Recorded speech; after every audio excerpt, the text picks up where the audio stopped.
Tout d'abord, je voudrais commencer par vous lire une citation de Dolores Lyotard, qui écrit dans son essai Cruauté de l'intime: La poétique de Barbé d'Aurevilly est une voyance du clair-obscur, mais qui fait étinceler ses chromes, rayonner d'ombre ses apparences. Elle appelle cette vue cambrée, empourpée et aveugle, qui capte l'éclat de la lumière en l'efforçant de son contre-jour, repousse l'œil à l'intérieur. Donc, le rideau cramoisi est le produit de cet artifice qui consiste à faire parler quelqu'un. Ce quelqu'un est, en l'occurrence, un ancien militaire, le vicomte de Brassard. Les faits de son récit, le sien, remontent à 35 ans. Il était jeune. Il n'avait pas, proteste-t-il, 18 ans. Pour vous résumer assez rapidement l'histoire, la nouvelle porte en titre en fait le prétexte du récit même. C'est sous la fenêtre d'une demeure provinciale, dans une petite ville de Normandie, que la diligence dans laquelle voyagent le narrateur et le vicomte de Brassard s'arrête de nuit en raison d'un léger accident. C'est la même fenêtre sans persienne, au rideau cramoisi éclairé par une lumière tamisée, qui avait caché une étrange aventure de jeunesse du vicomte Brassard, comme on va l'apprendre par la suite du texte, devenu Confession du vicomte. Donc, jeune sous-officier de 17 ans, Brassard logeait dans cette maison chez un couple de bourgeois. Son seul intérêt était le métier des armes. La fille des hôtes, mademoiselle Albertine, rentre un jour de la pension. Les seules choses dont on parle à table reviennent à dire des politesses banales. Cependant, un soir, la main d'Albertine saisit celle de Brassard sous la table. Elle répète le geste plusieurs fois, jusqu'au jour où elle ne fait plus rien, ne donne plus aucun signe au jeune homme. Après des semaines de silence, elle surgit une nuit dans sa chambre et ils deviennent amants.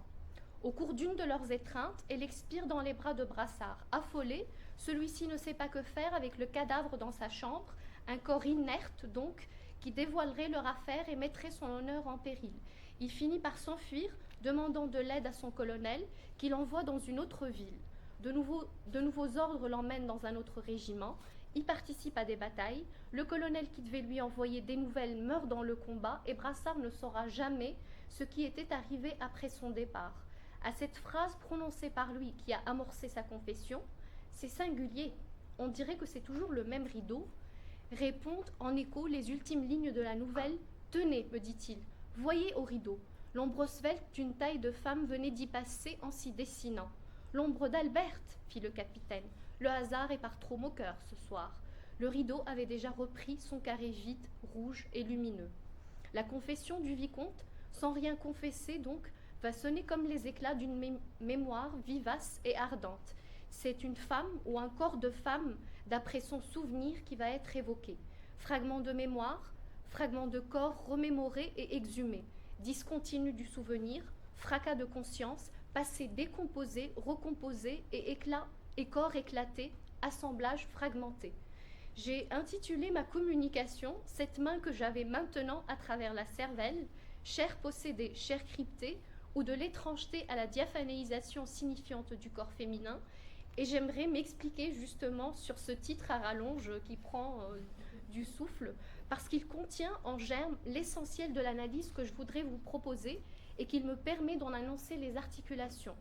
Je parlerai dans une première partie d'Albertine, à sa première apparition de ce qui est révélé d'elle, puis en deuxième partie de sa deuxième apparition, intrusion, de ce qui est saisi d'elle. Et je terminerai dans ma troisième partie par ce qu'est la signifiance du corps d'Albertine. Une progression dans la représentation du corps accompagne les moments d'apparition. De la dispersion somatique, du fragment, la main à travers la cervelle, et la phrase est tirée donc du texte, on passe au corps dévoilé, possédé, mais crypté, c'est-à-dire énigmatique, chair indéchiffrable. Crypté aussi, c'est-à-dire forclos, crypte de marbre cadavérique, sorte de rêve de pierre baudelairien, puis à l'ombre spectrale annoncée par une diaphanéisation latente et programmée. Je vais passer en revue en fait tout au long des deux premières parties les données du texte qui vont servir de base à mon analyse. Donc première partie, première apparition. Nous avons d'Albert d'abord une vision d'ensemble. Je cite. Elle déployait la taille superbe d'une danseuse. Elle se retourna, imprimant à sa nuque une torsion qui me fit voir son visage. Elle prit garde à moi, me fit l'honneur de me regarder avec des yeux noirs, très froids. mais on ne pouvait la remarquer que par l'air qu'elle avait et qui était singulier, car c'était une espèce d'air impassible, très difficile à caractériser, sauf qu'il signifie, je cite, « Tranquillement, pour moi, vous n'existez même pas. Elle est semblable à l'infante, à l'épagnole de Velasquez, et l'expression, enfin la comparaison est dans la nouvelle, en ce qui s'en dégage d'énigmatique et d'impénétrable. Cela semble donc se situer au-delà de la chair, mais ne manquera certainement pas de l'imprimer comme nous allons le voir, ce qui rendra le corps d'autant plus insaisissable. Au reste, Albert, et je cite, habituellement silencieuse, et cela ne se démentit jamais en toutes circonstances. Puis viennent les fragments du corps.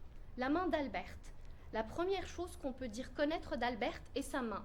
Non pas les deux mains, mais une, au point où, dans son bouleversement, les yeux du jeune homme se mirent à chercher, je cite, l'autre de ses deux mains, la sœur de cette main. Non pas Albert donc, la femme, et corrélativement la main de la femme, mais la main de la femme, mais la femme de la main. On verra plus tard ce que ce détachement veut dire. Le désir s'attache donc d'abord à un détail, c'est-à-dire à un fragment. La main, c'est une partie fragmentée du corps, mais c'est aussi un tout condensé, une synecdoque du corps fragmentaire. Il s'ajoute à cette main, je cite, les lumières de la lampe qui tombent d'aplomb sur elle et qui lui allumaient des transparences roses. Fin de la citation. Main faite de lumière, à l'incarnat insaisissable, traversé par la lueur d'une chandelle, et j'y reviendrai. Main attisante, nous dit encore le texte, mais quand même faite de chair tassée et, je cite, un peu épaisse.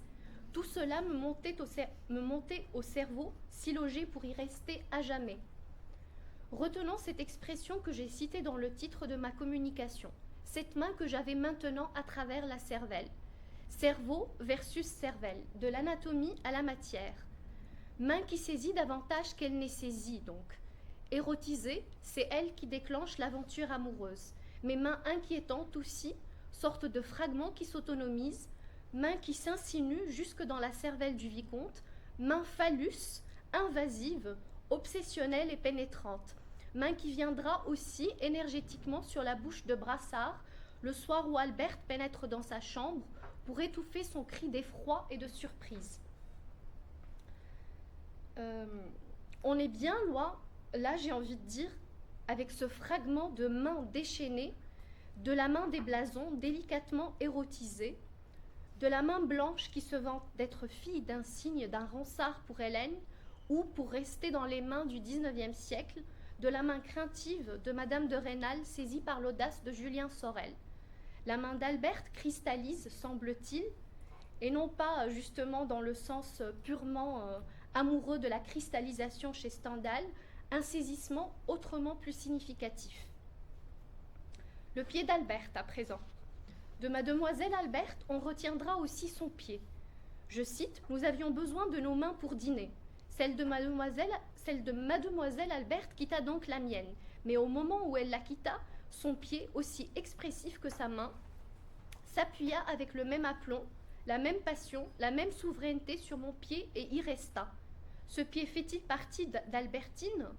En tout cas, il s'en détache, comme s'en détachera la main qu'il remplace, non seulement dans la besogne, mais dans la présence même du corps. Mais rien ne sert de fantasmer, car le vicomte, à chaque circonstance, y compris pendant la période d'un mois où il ne se passa rien, je cite, se heurtait à la réalité. Je restais maintenant, un peu après dîner, guettant si elle ne laissait pas tomber quelque chose que je pourrais ramasser, et en les lui rendant, toucher sa main, cette main que j'avais maintenant à travers la cervelle. Il y aurait donc main et main. La main qu'on touche et la main immatérielle que Brassard se met à avoir à travers la cervelle et qu'il continue, vieux, au moment de son récit, d'avoir à travers la cervelle en la réactualisant par le souvenir.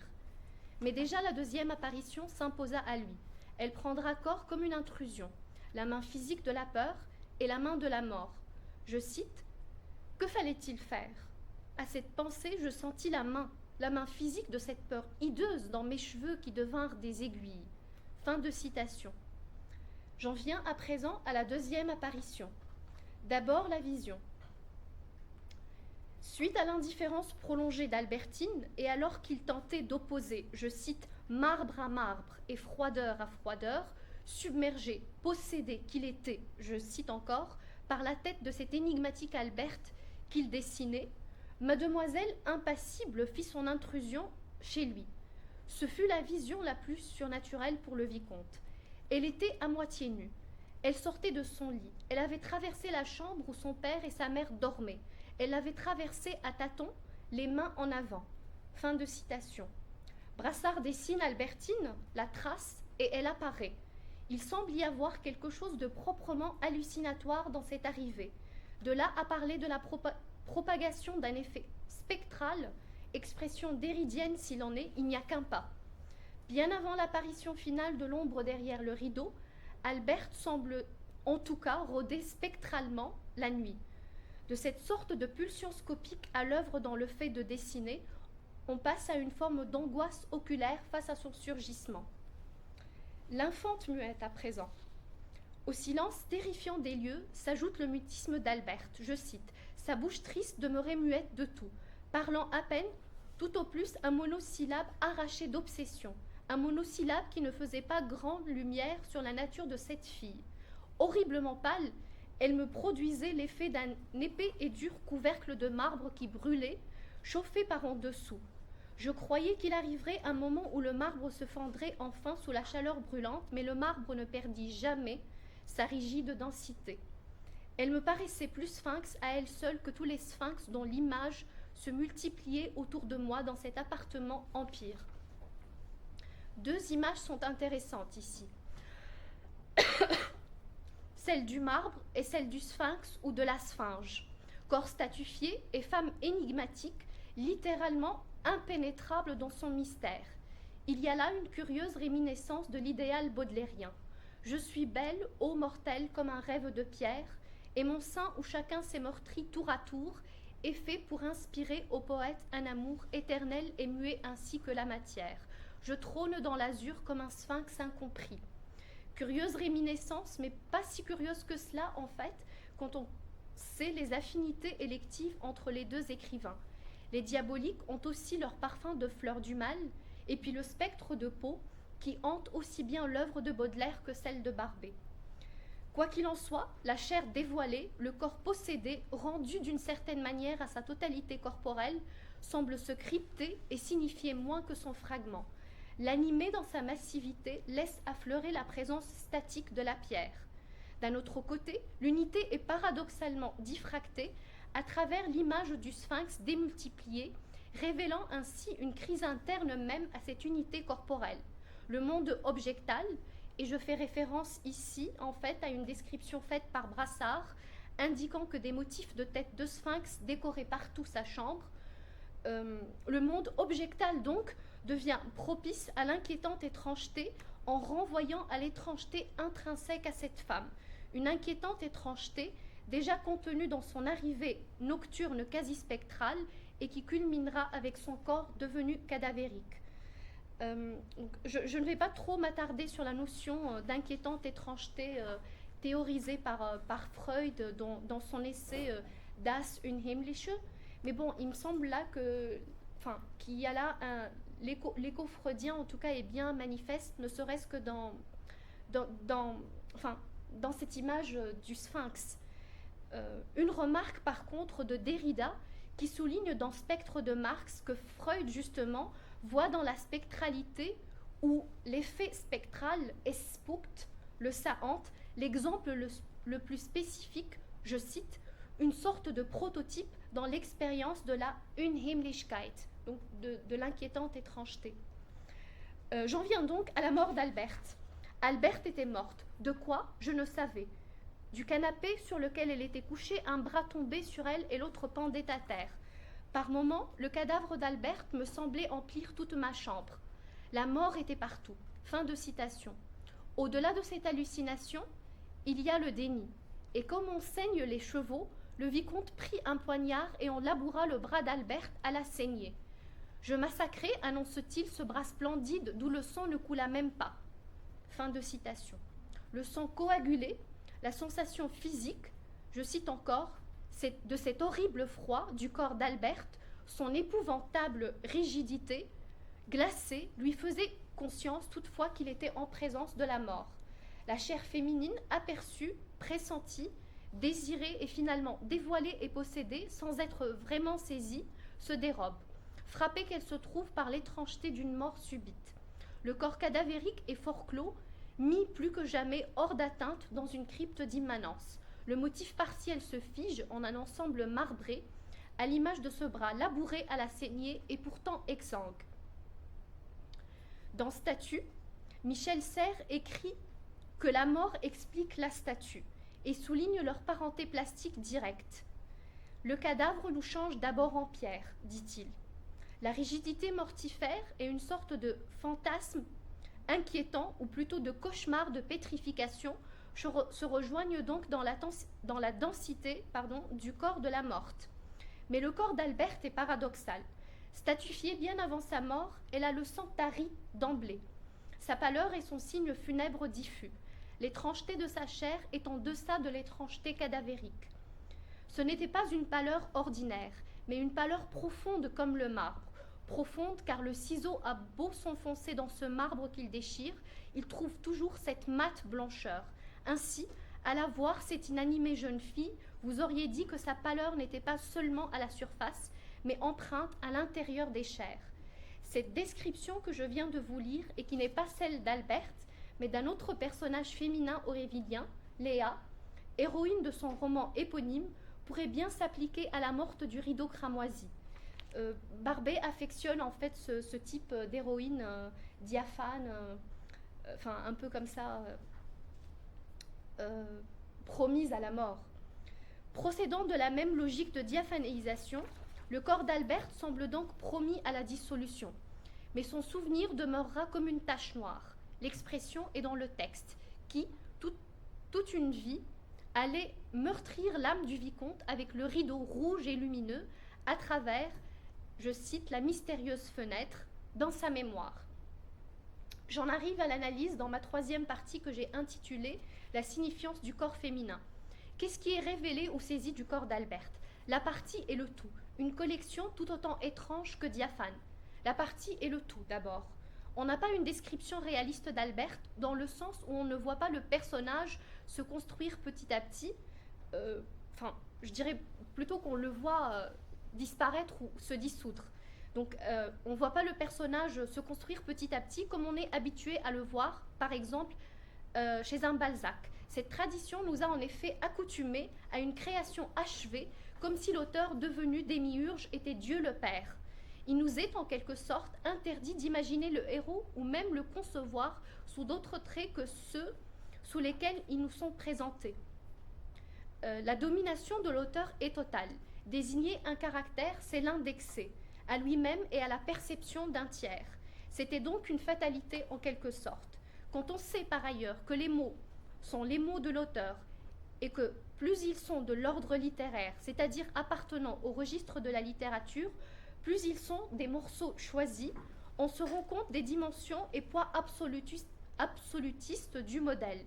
Le dispositif descriptif auquel on a affaire est différent du modèle. Du corps entier d'Alberte, on n'en sait rien. On ne peut même pas dire qu'elle est décrite ou qu'il y a description. Ce n'est même pas le romancier narrateur qui la présente. La tâche a été dévolue à l'auteur du récit, celui qu'on fait parler. Il y a là un subterfuge, et il y a donc description et description. Et dans celle mise en avant pour présenter Alberthe, la présentation est surtout représentation.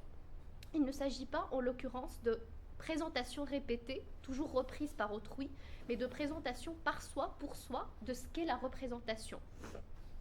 En termes de dispositif, il s'agit de l'intervention de la mémoire, de la médiatisation par elle. Le vicomte se souvient de certaines choses, mais peut-être pas de tout, du tout. Autrement dit, de l'ensemble. Et quoi qu'il fasse, c'est lui qui parle.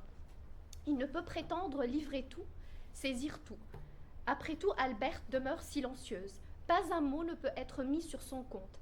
Pas un mot ne peut la révéler, ni à autrui, ni à elle-même.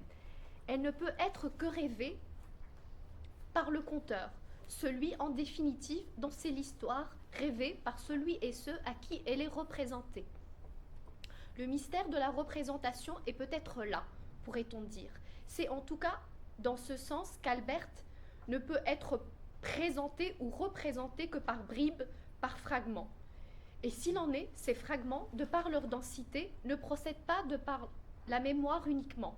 Cela va au-delà, jusqu'à la cervelle. Et comme une épine dans la chair, comme une écharde dans la tête, ces fragments font mal. Un mal physique et peut-être au-delà aussi. Alberte n'est-elle pas introduite par le vicomte, comme je cite, une fille d'une si effrayante précocité dans le mal, une fille si diaboliquement, provocante. Dans ces fragments, de par une sélection individuée et individuante, la main et le pied s'en détachent. On n'est même pas en droit de se poser la question « Pourquoi la main ? Pourquoi le pied ?» La question du pourquoi ne se posant donc pas, demeure la question du comment. Elle fait partie, elle, du schéma de saisie qui nous aide à comprendre l'incompréhensible parfois. La main d'Alberte est avancée comme épaisse, on l'a vu, mais au doigt, je cite, long et bien tourné. Ce mais est dans le texte. Il oppose, certes, l'épaisseur à ce qui est long et bien tourné. C'est comme s'il y avait main d'un côté et les doigts de l'autre. Cependant, comme on est tenté de penser qu'il n'y a pas de main sans les doigts, force est de constater que cette main, par elle-même, sans les doigts, est une partie individuante du corps. Fantasme ou métonymie? Les deux peut-être, car après tout, qu'est-ce qui agripperait la cervelle sinon les doigts? Et puisqu'on est dans la rhétorique du corps, j'ajouterai par rapport aux pieds que bien qu'ils se trouvent généralement en coordination en langue avec la main, les pieds et les mains, la coordination étant une forme de conjonction, l'un pourrait être un substitut de l'autre. On a vu tout à l'heure que dans la séduction de la première avance, c'était le pied qui avait pris la relève de la main.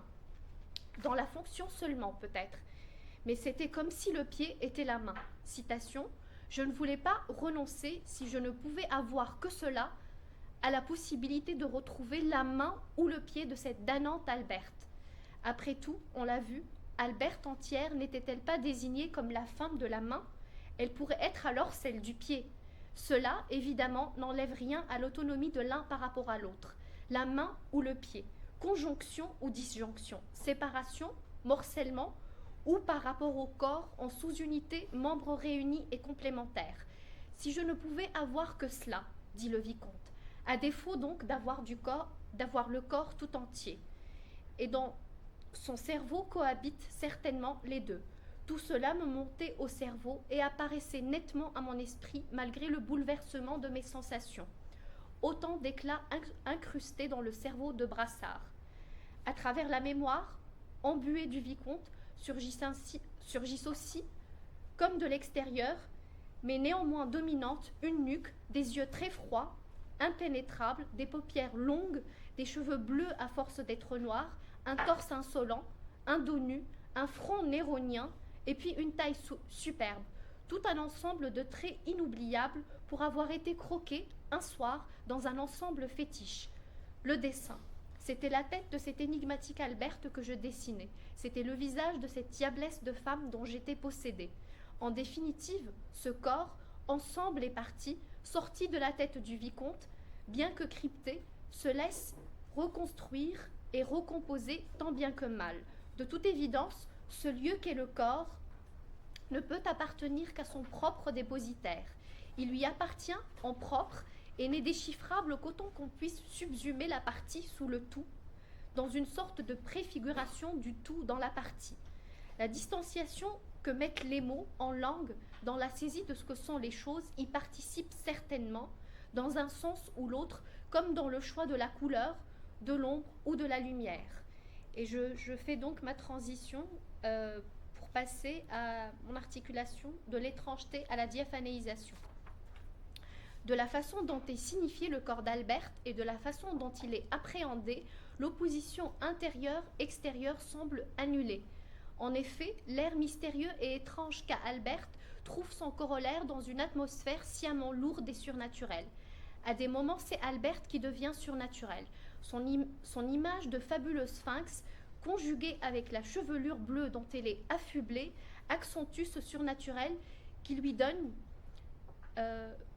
une forme de masque. Et l'expression est dans le texte. Masque presque païen, donc, où une sorte d'animalité mythique se joue de tout. Alberte elle-même devient sphinx, plus sphinx à elle seule que tous les sphinx. Cette étrangeté n'est donc en rien diminuée quand Alberte se fait énigmatique et froide, inquiétante aussi dans ce décor et sa pâleur presque cadavérique. Elle annonce la scène macabre qui allait suivre. Massacre d'un bras, d'où le sang ne coula même pas. Cette scène contraste avec cette autre scène où Alberte était étendue sur son canapé de mort, dans une sorte de mise en scène évidente et plutôt romantique, rappelant bon nombre de tableaux. Du canapé sur lequel elle était couchée, l'un de ses bras tombait sur elle et l'autre pendait à terre. Mais c'est déjà autre chose que la scène morbide où ce même bras splendide était massacré. L'étrangeté prend d'autres formes dans d'autres détails du récit. À l'extérieur, une ville assoupie, je cite, de cet assoupissement qui est l'assoupissement de l'animalité fatiguée, et des maisons dont la façade est estompée par la nuit. À l'intérieur, où le drame allait se jouer, un appartement, je cite, dont les meubles semblent des immeubles, et une chambre dont la fraîcheur me faisait l'effet d'un bain froid où a été disposé un grand diable de canapé de maroquin bleu sombre, raconte le vicomte.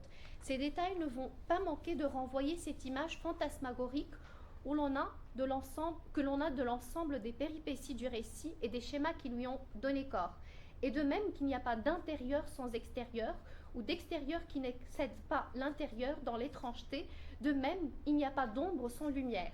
La lumière est présentée dans le récit comme, je cite, ce qui indique la vie et la pensée. Elle colore les corps et en les colorant, les expose. Lumière fascinante d'une fenêtre, lumière tamisée par un double rideau, une femme derrière ce rideau, une silhouette à travers, une ombre.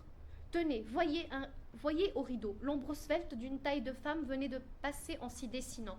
L'ombre d'Alberte, fit le capitaine. Mais Alberte a passé ou trépassé depuis bien longtemps. C'est juste le souvenir des impressions dernières d'un état des choses disparues. Donc, citation d'une phrase du début de la nouvelle. Au-delà, cela signifierait qu'Alberte est là, à travers toutes les femmes. Le voilage est trompeur. Il dévoile, mais est négatif spectral de ce qu'il dévoile d'une femme évanescente et irreprésentable. L'ombre devient donc spectrographie couleur sépia, ou trace au sens déridien, et image rémanente du corps, fragment aussi dans la mesure où elle est ce qui reste. Dominique Berthet souligne bien dans un numéro de la revue Recherche en esthétique, consacré à la notion de fragment, cette acception du mot. Le terme renvoie à divers aspects. Il concerne le morceau d'une chose déchirée ou brisée, une partie extraite d'une œuvre réalisée sous forme discontinue, ce qui reste de quelque chose de perdu ou encore un élément subsistant d'un travail inachevé. Fin de citation. Un reste donc, mais un reste qui fait retour et dont le retour même a été programmé dans et par le texte. Le lancinement du corps remémoré devient latence du spectre dans l'incarnat diaphane. Ce que la première vue manque, c'est l'invisible, écrit Derrida dans Spectre de Marx, et ailleurs, indiquant que rien ne pourrait arrêter ou prévenir l'entrée en scène du fantôme, de la chose spectre, sa venue, son passage, son appel. Je cite donc, le fantôme est là, fût-ce dans l'ouverture de la promesse ou de l'attente, avant sa première apparition. Celle-ci était annoncée. Elle aura été seconde dès la première fois. Fin de citation. Pourquoi Derrida ? Parce qu'il est le penseur de la spectralité et parce qu'on retrouve, me semble-t-il, chez Barbey, dans cette nouvelle et ailleurs, cette même logique de fendillement du sensible, une sorte de critique derridienne de la phénoménologie et de fabrique du négatif avant la lettre. Je dirais donc pour conclure que la diaphanéisation dans le monde physique n'est après tout qu'un phénomène par lequel un objet devient sensible à la lumière. L'objet laisse passer la lumière mais ne permet pas de voir au-delà. Ce phénomène se fait phénoménologie dans le monde des pensées. La diaphanéisation, comme procédé de saisie du monde, synthétise et fige. La saisie se fait saisissement. Un éclair puis la nuit. Fugitive beauté, nous enseigne Baudelaire dans À une passante. La dernière fulgurance de l'ombre, participant bien de cette poétique moderne du discontinu et du fragmentaire de l'auteur des Fleurs du Mal et du Spleen de Paris. Et bien qu'encadrée, comme dans le récit, par l'embrasure d'une fenêtre, là encore donc motif éminemment baudelairien, la saisie ne peut que se faire reflet et jaillissement de lumière intérieure. Il n'y a de vrai que cet intérieur, matière ou sédiment du rêve de Pierre, qui transfigure et où Alberte se trouve comme traversée par la lumière. Les contours de son corps, sa main diaphanéisée à la lueur d'une lampe, nullement translucide, deviennent eux-mêmes des objets de lumière. Ainsi, de l'étrangeté à la diaphanéisation, progresse et se déroule au sens propre, dans sa spectralité, le corps d'Alberte dispersé et réuni à la fois, mais fugace et comme dérobé. Cette technique dessine en fait une sorte d'antériorité où, au-delà du temps et de l'écartèlement auquel il donne lieu, se mêle et se démêle la possession du corps et l'immanence de la crypte. La théâtralisation à laquelle a recours l'auteur de la nouvelle fait partie de cette technique. Elle intègre le décor intérieur et l'extérieur ambiant. Je voudrais aussi souligner en terminant que l'ambivalence, voire l'ambiguïté, relève de cette même technique. Car le corps d'Alberte, dans cette tension entre l'association et la dissociation, se donne à voir hautement ambigu, au point qu'en prenant la main, par exemple, on voudrait prendre le pied aussi. Finalement, en tentant de toucher le corps, on aimerait non pas toucher l'âme, mais à l'image de Brassard, percer à jour l'âme du corps, son énigme. Corps utopique, en définitive, comme dirait Foucault, que je cite, corps qui a ses ressources propres de fantastique. Il en possède, lui aussi, des lieux sans lieu et des lieux plus profonds, plus obstinés encore que l'âme, que le tombeau. Il a ses séjours obscurs, il a ses plages lumineuses. Fin de citation. Serait-ce pousser les choses un peu trop loin que de voir cette ambivalence ou cette dualité dans le clair-obscur aussi, la clarté dans la clarté blanche de la lumière et l'obscur dans la teinte mate ou sombre de la couleur rouge-pourpre? Un manteau cramoisi, comme jeté sur l'univers de la nouvelle, au-delà du rideau cramoisi, double d'une fenêtre sans persienne. C'est comme si l'auteur nous proposait, au final, au-delà du bien et du mal, une morale un peu nietzschéenne de l'ambiguïté. Une morale donc, une ambiguïté donc qu'on pourrait voir illustrée, in fine, dans une impossible clôture du sens. Et après, demande le narrateur. Il n'y a pas d'après, répond Brassard. La nouvelle devenant ainsi une sorte de fragment inachevé, et sa diabolique, Alberte, la fleur du mal, devenant l'absente de tout bouquet qui annonce des fragmentations esthétiques à venir. Merci.